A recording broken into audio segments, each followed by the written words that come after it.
সম্মানিত গ্রামবাসী, আপনারা নিশ্চয় অবগত আছেন আজকে পবিত্র ঈদ উল আজহা। এই ঈদ উল আজহা উপলক্ষে আমরা আজকে ঈদগামে এসেছি নামাজ আদায়ের জন্য। নামাজ পর আমাদের ধর্মীয় রীতিনীতি অনুযায়ী আমরা কোরবানি করব। সম্মানিত এলাকাবাসী, আমাদের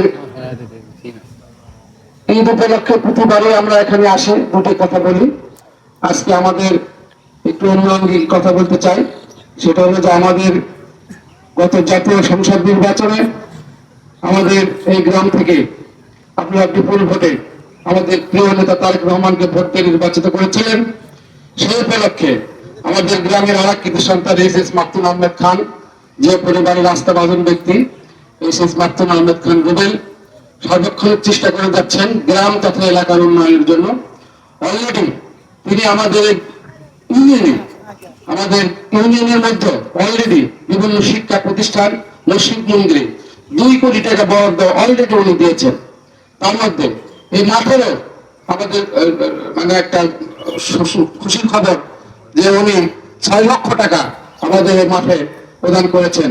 ইনশাল্লাহ আগামী দিনে এই মাঠকে আমরা পরিপূর্ণ একটা রূপদান করার চেষ্টা করব। আগামী উপজেলা নির্বাচনে আমাদের বিশ্বাস, আমাদের দল থেকে আমাদের গ্রামের কৃতি সন্তান, আমাদের বন্ধু, আমাদের এলাকার সন্তান মাকতুম আহমেদ খানকে উপজেলা নির্বাচনে প্রার্থী দেওয়া হবে। ইনশাল্লাহ আপনারা একমত হয়ে তাকে সহযোগিতা করবেন, তার পাশে থাকবেন, তার জন্য দোয়া করবেন। এটাই আমাদের বক্তব্য। পরিশেষে আপনাদের সবার সুস্বাস্থ্য দোয়া কামনা করছি।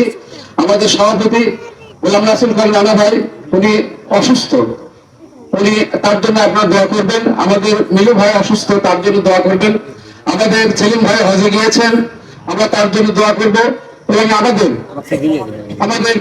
গ্রামের একজন ধর্মগুরু আমাদের কাদের চাচা, উনি মৃত্যুবরণ করেছেন, আপনারা তার জন্য দোয়া করবেন। অর্থাৎ আমাদের গ্রামের সকল মৃত্যুবৃত্তির জন্য আমরা দোয়া করব। পরিশেষে আমরা এই মাঠকে, যেহেতু আমাদের প্রিয় নেতা এসেছে মাকতুম আহমেদ খান রুবেলের মুখ থেকে আমরা আরো কিছু গল্প, আরো কিছু কথা আমরা শুনতে চাই। আমরা সবাইকে ঈদ উল আজহার শুভেচ্ছা ও অভিনন্দন জানিয়ে আমি আমার কথা বলে শেষ করলাম। এখন রুবেলকে আমি সংক্ষিপ্ত কিছু বলার জন্য অনুরোধ করছি।